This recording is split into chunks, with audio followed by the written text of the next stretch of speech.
मुख्य समाचारों के बाद अब खबरें विस्तार से। बिलासपुर में कांग्रेस द्वारा चलाए जा रहे वोट चोर गद्दी छोड़ अभियान को लेकर शुक्रवार को कांग्रेस भवन में अहम बैठक आयोजित की गई। बैठक में नेता प्रतिपक्ष चरणदास महंत, सहप्रभारी विजय जांगिड़, राष्ट्रीय सचिव देवेंद्र यादव, प्रशासनिक महामंत्री मलकीत सिंह गेंदू और जिला प्रभारी सुबोध हरितवाल मौजूद रहे। इस दौरान कार्यकर्ताओं को 9 सितंबर को होने वाले अभियान की विस्तृत जानकारी दी गई और अधिक से अधिक संख्या में उपस्थित होने का आग्रह किया गया। बैठक में सभा स्थल चयन, टेंट, लाइट, साउंड, पार्किंग और भीड़ प्रबंधन जैसे विषयों पर चर्चा की गई और जिम्मेदारियां तय की गईं। चरणदास महंत ने कार्यकर्ताओं को संबोधित करते हुए कहा कि बिलासपुर में इस कार्यक्रम का आयोजन प्रदेश प्रभारी सचिन पायलट के निर्देश पर किया जा रहा है। उन्होंने कहा कि अभियान की सफलता हम सभी की जिम्मेदारी है और इसके लिए हर कार्यकर्ता को सक्रिय रहना होगा। बैठक में बड़ी संख्या में कांग्रेसी नेता और कार्यकर्ता उपस्थित रहे। कार्यक्रम की रणनीति तय करने के बाद छत्तीसगढ़ भवन में प्रेस वार्ता भी आयोजित की गई। इसमें चरणदास महंत ने कहा कि राहुल गांधी ने वोट चोरी का खुलासा कर देश के लोकतंत्र को बचाने का आंदोलन शुरू किया है। उसी क्रम में वोट चोर गद्दी छोड़ अभियान देश भर में चलाया जा रहा है। सचिन पायलट जी, महासचिव मतलब महामंत्री जिसको हम लोग कहते हैं, सचिन पायलट जी 9 तारीख को यहाँ आ रहे हैं। राहुल जी ने जो वोट चोर गद्दी छोड़ यात्रा प्रारंभ की है पूरे देश में और बिहार में, अभी आपने देखा, उसी कार्यक्रम में हर प्रदेश में अपने अपने कांग्रेस जनों को इस बारे में समझाने के लिए, बताने के लिए कि ये सिर्फ एक वोट चोरी का ही मामला नहीं है। हमारे संवैधानिक अधिकार में जो चोरी हो रही है, हमारे संवैधानिक अधिकार को जो लूटा जा रहा है, उसको बताने के लिए यहाँ स्वयं उपस्थित हो रहे हैं। उस उद्देश्य को हम लोग और बेहतर ढंग से पूर्ति कर सकें, इसलिए यहाँ भारी सभा हो, सभा में ज़्यादा से ज़्यादा लोग आए और बेहतर से बेहतर यहाँ से संदेश लेके अपने गाँवों में बांटे। इसी उद्देश्य से आज ये कार्यक्रम हम लोगों का हुआ है। छत्तीसगढ़ में राष्ट्रीय स्वास्थ्य मिशन के संविदा कर्मचारियों ने अपनी 10 सूत्रीय मांगों को लेकर अनोखे अंदाज में विरोध प्रदर्शन किया। गुरुवार को सामूहिक इस्तीफा देने के बाद शुक्रवार को कर्मचारियों ने बिलासपुर के कोनहेर गार्डन के पास सड़क किनारे भेल, गुपचुप और चाय बेचकर सरकार के खिलाफ अपनी नाराजगी जाहिर की। कर्मचारियों का कहना है कि सरकार ने उन्हें नियमित करने का वादा किया था, लेकिन वादा खिलाफी के चलते आज तक उन्हें अपनी आजीविका चलाने के लिए सड़क पर उतरना पड़ रहा है। महिला संविदा कर्मचारियों ने टेबल लगाकर गुपचुप और भेल बेचा, वहीं कई कर्मचारियों ने चाय की दुकान सजाई। प्रदर्शनकारियों का कहना था कि रोजगार छिनने के बाद परिवार का भरण पोषण करने के लिए स्वरोजगार ही एक विकल्प बचा है। संघ के पदाधिकारियों ने साफ किया कि जब तक उनकी 10 सूत्रीय मांगे पूरी नहीं होती तब तक आंदोलन जारी रहेगा। इसमें नियमितीकरण, बर्खास्त पदाधिकारियों की बहाली और अन्य सुविधाएं शामिल हैं। कर्मचारियों ने कहा कि सरकार की उदासीनता ने उन्हें सड़क पर उतरने को मजबूर कर दिया है। गौरतलब है कि संविदा कर्मचारियों ने गुरुवार को सामूहिक इस्तीफा देकर अपनी नाराजगी जाहिर की थी। सर, हम लोगों ने जो मांगे रखी है वो मांग पूरी नहीं हुई है, इसलिए आज हम लोगों को यहाँ पे ये तमाशा करना पड़ रहा है। और क्योंकि यहाँ पे गुपचुप में हम लोग वहाँ से ज्यादा ही कमा रहे हैं सर, कि हम लोगों को कम तनख्वाह में ज्यादा हम लोगों से काम करवाया जा रहा था।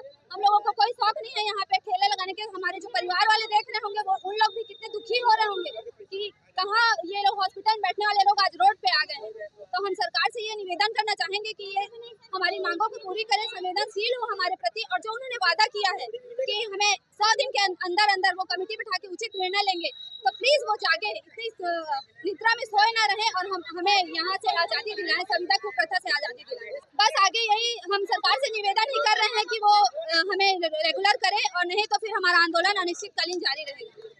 पूरे देश और प्रदेश के साथ बिलासपुर में भी पैगंबर मोहम्मद साहब का जन्मदिन बड़े ही धूमधाम और श्रद्धा के साथ मनाया गया। इस मौके पर मुस्लिम समाज के लोगों ने जगह जगह लंगर का आयोजन किया और दिन भर धार्मिक कार्यक्रम होते रहे। शुक्रवार की सुबह मुस्लिम समाज के युवाओं ने बाइक रैली निकाली, वहीं शाम को शहर भर में भव्य जुलूस निकाला गया। जुलूस सत्यम चौक से शुरू होकर तारबहार, गांधी चौक, जूना बिलासपुर, गोल बाजार और सदर बाजार होते हुए ईदगाह चौक में संपन्न हुआ। इस दौरान अलग अलग कमेटियां सत्यम चौक पर इकट्ठा हुईं और वहां से आगे बढ़ते हुए जुलूस का हिस्सा बनी। रास्ते भर लोगों ने जुलूस का स्वागत किया, मिठाइयां बांटी और देश में अमन चैन की दुआ मांगी। जुलूस में बच्चे, युवा और बुजुर्ग बड़ी संख्या में शामिल हुए। इस अवसर पर समाज के उल्मा और मौलवियों ने कहा कि पैगंबर मोहम्मद साहब ने इंसानियत, भाईचारे और वतन से मोहब्बत का संदेश दिया है। उन्होंने बताया कि इस्लाम कभी बुराई का समर्थन नहीं करता, बल्कि हर समय नेक राह पर चलने की प्रेरणा देता है। मौलवियों ने सभी धर्मों का सम्मान करने और आपसी भाईचारा बनाए रखने पर जोर दिया। आज का दिन जो है वो सरकार दो आलम सल्लल्लाहु अलैहि वसल्लम की आमद का दिन है और शहर बिलासपुर में उसकी दिन के ज़ेरे एहतमाम जुलूस का एहतमाम किया गया। सत्यम चौक से लेकर के ईदगाह में इसका क़याम होगा। सारे उलमाए किराम इसमें शरीक हुए। शहर के मुसलमानों ने और हमारे और भी भाइयों ने जगह जगह पानी का लंगर का एहतमाम किया। शासन प्रशासन का पूरा सपोर्ट रहा। हमारे शहर बिलासपुर के तमाम भाई, हमारे जो मुस्लिम और नॉन मुस्लिम है, उन्होंने इसमें पूरा सपोर्ट किया और सबकी मदद से बेफजली ताला हमारा जुलूस काफ़ी हद तक कामयाब हो गया है। अल्लाह की बारगाह में दुआ है कि जिन लोगों ने भी लंगर किया, पानी का एहतमाम, अपने भाई हमारे और भी हमारे शहर के जो नॉन मुस्लिम है उन्होंने इसमें एहतमाम किया है। हम अल्लाह से दुआ करते हैं अल्लाह ताला सबको जज़ाए खैर अता फरमाए और इसी तरीके से हम सबको मिलकर के हर साल जश्न ईद मिलादुन नबी मनाने की तौफीक अता फरमाए। मज़हब इस्लाम तो वो मज़हब है 1400 साल से लेकर आज तक एकता का ही पैगाम देता है। मज़हब इस्लाम वो मज़हब है कि जो हमेशा भाईचारा का पैगाम देता है और मज़हब इस्लाम की हक़ानियत है और उसकी सरबलंदी है, उसकी एकता का ये आलम है कि शुरू से लेकर आज तक उसकी मोहब्बत और यकता को देख करके इस्लाम हमेशा फ़रोग़ पाता रहा है। क्योंकि अल्लाह के प्यारे रसूल रहमतुल लिल आलमीन सल्लल्लाहु अलैहि वसल्लम ने फरमाया है कि अगर रुए ज़मीन पर किसी आदमी का कत्ल होता है तो किसी एक आदमी का नहीं बल्कि पूरी इंसानियत का कत्ल होता है, तो वो तो रहमतुल लिल आलमीन है, पूरी कायनात के लिए रहमत बन करके तशरीफ लाए हैं। मुस्लिम हो, गैर मुस्लिम हो, चरिंद हो, परिंद हो, हैवानात हो, हशरातुल अर्द हो, जितनी भी मखलूक है, 18,000 आलम है, मोहम्मद रसूलुल्लाह सल्लल्लाहु अलैहि वसल्लम सबके लिए रहमत बनकर के तशरीफ लाए हैं। एक अब हमारे दूसरे भाइयों का भी त्योहार है, वो भी अपना शान और शौकत से उस चीज़ को मना रहे हैं और ये जश्न ईद मिलादुन नबी भी सबका सपोर्ट है और सब बहुत मोहब्बत से मना रहे हैं। इसी मोहब्बत के साथ हम रहते रहें और इसी तरीके से भाईचारा के साथ जो जुलूस का एहतमाम होता है उसमें शरीक होते रहें, मोहब्बत के साथ अपने अपने त्योहारों को निभाते रहें। ये जुलूस निकला है आज जश्न ईद मिलादुन नबी है, पैगंबर मोहम्मद सल्लल्लाहु अलैहि वसल्लम का आज यौम विलादत यानी जन्मदिन है।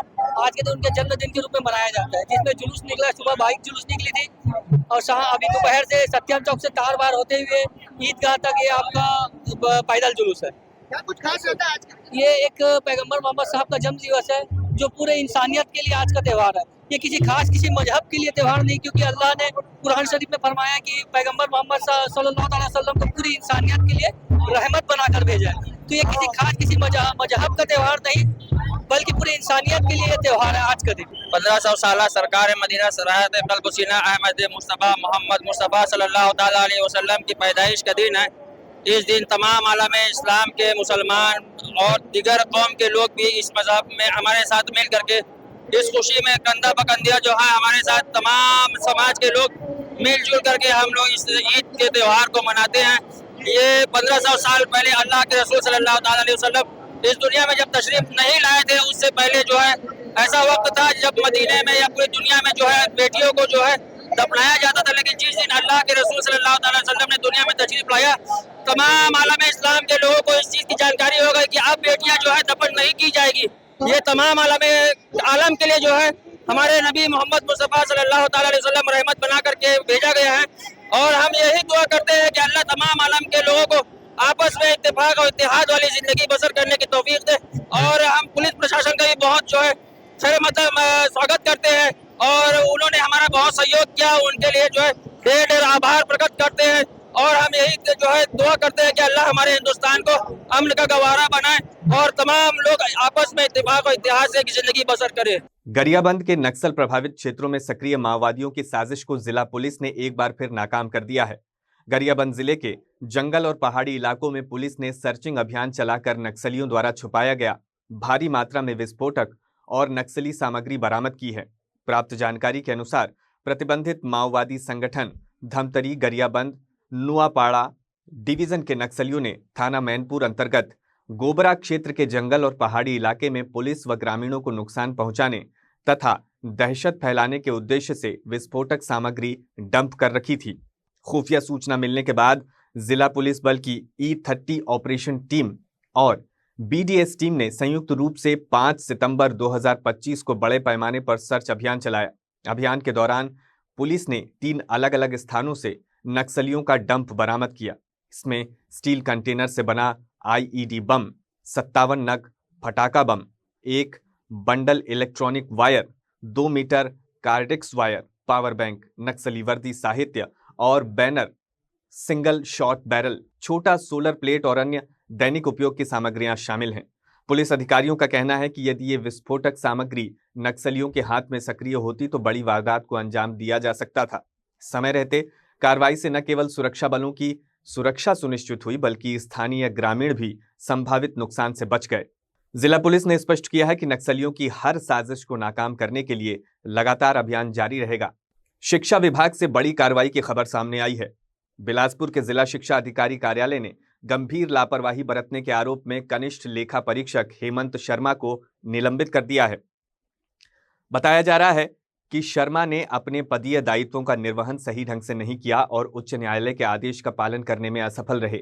मामला शासकीय उच्च माध्यमिक विद्यालय करगी कला विकासखंड कोटा की व्याख्याता मंजू बर्मन से जुड़ा है। उन्होंने 26 मई और 7 जुलाई को जिला कार्यालय में आवेदन प्रस्तुत कर अपना नाम युक्ति युक्तकरण सूची में शामिल करने का अनुरोध किया था। इस संबंध में उच्च न्यायालय ने स्पष्ट निर्देश दिया था कि आदेश की प्रति प्राप्त होने के 4 सप्ताह के भीतर कार्रवाई पूरी की जाए। लेकिन जांच के दौरान सामने आया कि हेमंत शर्मा ने निर्धारित समय सीमा में कोई निर्णय नहीं लिया। इतना ही नहीं, उन्होंने आदेश का पालन करने में लापरवाही दिखाते हुए अपने पद की जिम्मेदारी के प्रति उदासीनता और स्वेच्छाचारिता का परिचय दिया। नतीजतन विभाग ने उनके खिलाफ निलंबन की कार्रवाई की है। जिला शिक्षा अधिकारी विजय टांडे ने कहा कि किसी भी अधिकारी या कर्मचारी की लापरवाही बर्दाश्त नहीं की जाएगी। मई से घटना है, मई से शुरुआत हुई है और सजेश स्कूल करगी कला की एक व्याख्याता मैडम है मंजू श्री बर्मन, उनके द्वारा ये मांग की गई थी कि मैं सजेश में नहीं पढ़ाना चाहती और मेरे को दूसरे स्कूल पे पदांकन किया जाए, या तो इस तरह की बात थी। उसमें वो कोर्ट चली गई, जबकि ऐसा प्रावधान नहीं है कि उसमें जो है कि उसको हम कर सकें, लेकिन वो कोर्ट चली गई और कोर्ट के माध्यम से उन्होंने जो है सूचना भी भिजवाया और उस सूचना को रखा रहा, समय पे उसका निराकरण नहीं हो पाया। और ये जो है निराकरण जबकि उनको उनके सेक्शन का था तो उनको करना था, नहीं कर पाया। फिर से वो कोर्ट ऑफ कंटेम्प्ट लगा दिया। उसमें जो है वो समय पे जवाब नहीं मिलने के कारण जो है उसको माननीय कलेक्टर महोदय के निर्देशानुसार उनको सस्पेंड किया गया। मुख्यमंत्री विष्णुदेव साय शुक्रवार को रायगढ़ प्रवास पर पहुंचे। इस दौरान उनके साथ उप मुख्यमंत्री अरुण साव, वित्त मंत्री ओपी चौधरी और महिला एवं बाल विकास मंत्री लक्ष्मी राजवाड़े मौजूद रहीं। मुख्यमंत्री ने खरसिया वासियों को बड़ी सौगात देते हुए लंबे समय से लंबित मांग को पूरा किया। उन्होंने खरसिया में रेलवे ओवरब्रिज का भूमि पूजन किया। इसके साथ ही मुख्यमंत्री ने अटल परिसर में स्थापित छत्तीसगढ़ के निर्माता कहे जाने वाले पूर्व प्रधानमंत्री अटल बिहारी वाजपेयी की प्रतिमा का अनावरण कर उन्हें नमन किया। इस अवसर पर उन्होंने महतारी वंदन योजना के हितग्राहियों को राशि हस्तांतरित की और विकास कार्यों की कई घोषणाएं की। मुख्यमंत्री साय ने खरसिया के कबीर चौक से डभरा रोड तक बाईपास सड़क निर्माण के लिए 10 करोड़ रुपए की घोषणा की। इसके अलावा खेल सुविधाओं के लिए विस्तार हेतु स्पोर्ट्स कॉम्प्लेक्स और स्विमिंग पूल की मरम्मत के लिए 2 करोड़ रुपए और खरसिया नगर पालिका क्षेत्र के अन्य विकास कार्यों के लिए 8 करोड़ रुपए स्वीकृत किए। कुल मिलाकर खरसिया को 20 करोड़ रुपए से अधिक की सौगात दी गई। अटल परिसर में अटल जी की मूर्ति का अनावरण किए हैं और अटल जी छत्तीसगढ़ के निर्माता हैं, भारत रत्न हैं, तो उनको श्रद्धांजलि अर्पित करते हैं पूरे 3 करोड़ छत्तीसगढ़ वासियों की तरफ से।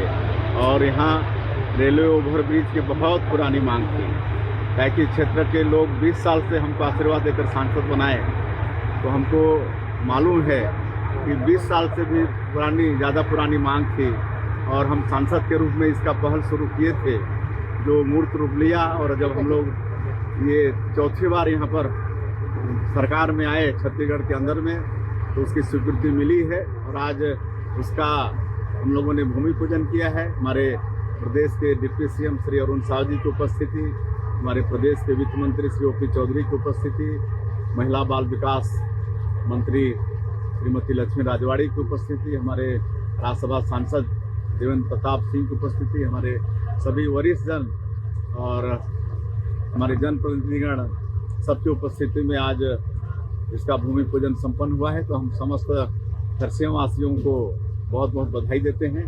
है कि इसके बनने से करीब 50,000 लोगों को आने जाने में सुविधा होगी और जैसे अग्निशमन संयंत्र है, एम्बुलेंस है, ये सब भी समय पर लोगों को उपलब्ध हो पाएगा। शिक्षक दिवस के अवसर पर बेरला कृषि उपज मंडी परिसर में शुक्रवार को भव्य सम्मान समारोह का आयोजन किया गया। कार्यक्रम की शुरुआत मुख्य अतिथि के आगमन के साथ मां सरस्वती के चित्र पर माल्यार्पण एवं दीप प्रज्वलन से हुई। इस अवसर पर क्षेत्र के 74 शिक्षकों और 12 स्कूली बच्चों को मंच पर सम्मानित किया गया। समारोह में बड़ी संख्या में शिक्षक गण, गणमान्य नागरिक और छात्र छात्राएं मौजूद रहे। अतिथियों ने शिक्षकों की समाज निर्माण में भूमिका को रेखांकित करते हुए उन्हें राष्ट्र निर्माता की संज्ञा दी और उनके योगदान की सराहना की। समारोह में भाजपा नेता अवधेश चंदेल, कल्पना योगेश तिवारी, जिला पंचायत अध्यक्ष डॉक्टर संजय तिवारी, हेमचंद विश्वविद्यालय दुर्ग के प्रतिनिधि सहित पार्टी के वरिष्ठ नेता और कार्यकर्ता बड़ी संख्या में उपस्थित रहे।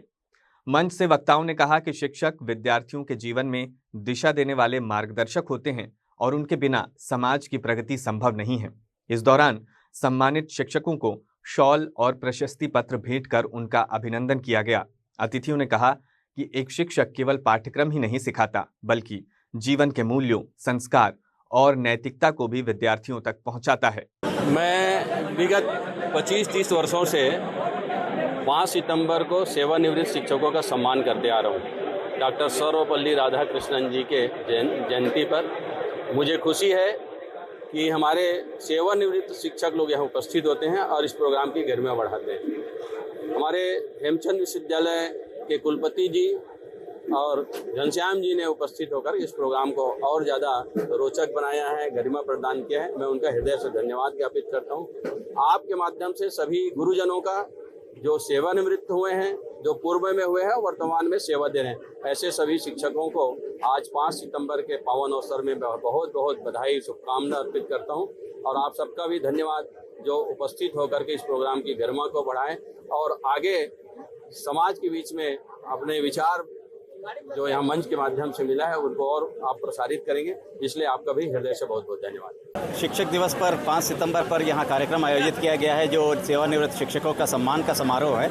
उसमें अवधेश सिंह चंदेल जी के द्वारा आयोजित इस कार्यक्रम में हम शामिल हुए और निश्चित रूप से शिक्षक की भूमिका बहुत महत्वपूर्ण होती है और शिक्षक कभी सेवानिवृत्त नहीं होता, अनवरत वो अपने प्रयास करता रहता है समाज को गढ़ने में, समाज को आगे बढ़ाने में। तो उनका सम्मान भी इसलिए भी आवश्यक है कि जब हम शिक्षक का सम्मान करेंगे तो हम समाज का, राष्ट्र का, सबका सम्मान कर पाएंगे और आने वाली पीढ़ी को इस सम्मान समारोह के बारे में जानकारी देकर उन्हें भी गढ़ने का प्रयास कर पाएंगे। तो ऐसे आयोजन न केवल शिक्षक का सम्मान है अपितु पूरे राष्ट्र का और पूरे समाज का सम्मान है और ऐसे सम्मान के अवसर पर इस तरीके का आयोजन निश्चित रूप से उनमें प्रेरणा भरता है, ऊर्जा भरता है, आने वाली पीढ़ी को एक नई दिशा देता है। तो ऐसे कार्यक्रम हमेशा लगातार होने चाहिए और सर्वपल्ली राधाकृष्णन जी के आज जन्मतिथि पर इस तरीके के कार्यक्रम का आयोजन करना शिक्षक की महत्ता को बताता है कि एक शिक्षक कहां से कहां तक पहुंच सकता है और कैसे वो एक देश का निर्माण में सक्रिय भूमिका निभा सकता है। महासमुंद जिले में अवैध शराब कारोबार फलता फूलता नजर आ रहा है। हाल ही में सोशल मीडिया पर वायरल एक वीडियो ने आबकारी विभाग और शराब माफिया की मिलीभगत की अटकलों को और तेज कर दिया है। वायरल वीडियो शीतली नाला स्थित देशी शराब दुकान का बताया जा रहा है, जहां शराब कोचियों द्वारा बोरियों में शराब भरकर बाहर निकालते देखा जा सकता है। स्थानीय लोगों का कहना है कि ये अवैध कारोबार लंबे समय से चल रहा है। जब सरकारी दुकानों से ही 5 लीटर से अधिक शराब की सप्लाई धड़ल्ले से हो रही है तो विभाग की भूमिका सवालों के घेरे में आना स्वाभाविक है। लोगों का आरोप है कि गली मोहल्लों में खुलेआम देशी शराब की बिक्री हो रही है और प्रशासन पूरी तरह से मौन है। नतीजतन बच्चे, युवा और बुजुर्ग सभी नशे की गिरफ्त में फंसते जा रहे हैं। गौरतलब है कि महासमुंद नगर के 30 वार्डों के पार्षदों ने 2 महीने पहले ही प्रशासन से मांग की थी कि अवैध शराब कारोबार पर तुरंत रोक लगाई जाए और दोषियों के खिलाफ सख्त कार्रवाई की जाए। पार्षदों ने ये भी चेतावनी दी थी कि अगर कार्रवाई नहीं होती है तो आंदोलन किया जाएगा। सभी दुकान के सुपरवाइजरों को और प्रभारियों को सख्त निर्देश दिया गया है कि किसी भी प्रकार से कोचियों को अवैध शराब उपलब्ध ना किया जाए और जहां भी इस प्रकार की सूचना मिलेगी हम तत्काल कार्रवाई करेंगे। रायगढ़ के अग्रसेन समाज के कुल प्रवर्तक महाराज अग्रसेन की 5149वीं जयंती इस वर्ष 12 से 24 सितंबर तक धूमधाम से मनाई जाएगी। 13 दिनों तक चलने वाले इस महोत्सव में कुल 55 आकर्षक और विविध कार्यक्रम आयोजित होंगे। इस आयोजन को हर वर्ग को ध्यान में रखते हुए तैयार किया गया है, जिसमें बच्चों से लेकर युवाओं और बुजुर्गों तक के लिए विशेष प्रतियोगिताएं शामिल हैं। अग्रोहा भवन में आयोजित प्रेस वार्ता में महोत्सव समिति के पदाधिकारियों ने जानकारी दी कि कार्यक्रमों में राजस्थानी लोक नृत्य, 6 महीने के दुधमहे बच्चों का अन्नप्राशन, युवाओं के लिए क्रिकेट टूर्नामेंट, मिस एवं मिसेस प्रतियोगिता और बुजुर्ग महिलाओं के लिए नए कार्यक्रम आयोजित होंगे। समिति ने बताया कि पिछले वर्ष वैवाहिक जीवन के 50 वर्ष पूरे करने वाले अग्र दंपतियों को सम्मानित किया गया था। उसी परंपरा को आगे बढ़ाते हुए इस साल भी समाज के प्रमुख सामाजिक संस्थाओं के प्रतिनिधियों का सम्मान किया जाएगा।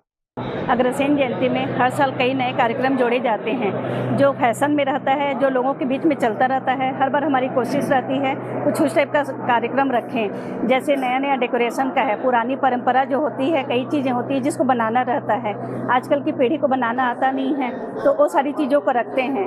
जैसे इस बार एक नया कार्यक्रम है खोड़िया का। पहले लोग बारात निकल जाते थे, घर की महिलाएँ घर में रहती थीं, तो उनको भी मस्ती करने के लिए कोई प्रोग्राम रखना होता था, तो उसमें खोड़िया कार्यक्रम रखते थे जिसमें लेडीज लोग आपस में दूल्हा दुल्हन बन के मस्ती करते थे।